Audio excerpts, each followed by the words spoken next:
اللہ اکبر، استغفراللہ استغفراللہ۔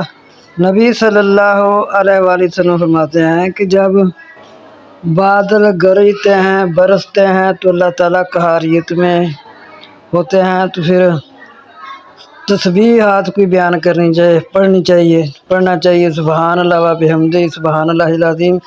نبی صلی اللہ علیہ وآلہ وسلم 2 کل پڑھتے تھے جب اندھیری کوئی طوفان آتا تھا، تو قل اعوذ برب الفلق، قل اعوذ برب الناس۔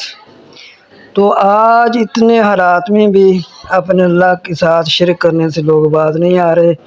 یہی تو وجہ ہے، اللہ تعالیٰ اپنی طاقتیں دکھا رہے ہیں کہ کیا ہے، کوئی تمہارا کوئی مشکل کشا، کوئی حاجت روا، کوئی جو میں لے کر آیا ہوں اس کو کوئی ٹالنے والا۔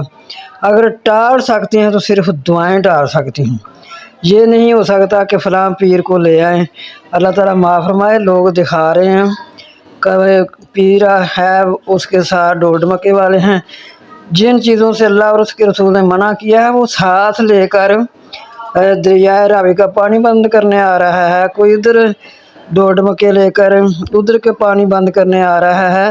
اتنی خلاف ورزی کرتے ہوئے ساتھ اور لوگوں کو بھی یہ لوگ لے ڈوبتے ہیں۔ اللہ کے نبی نے فرمایا جب بھی کوئی عذاب آتا ہے تو پھر اچھے اور برے سب پر آ جاتا ہے۔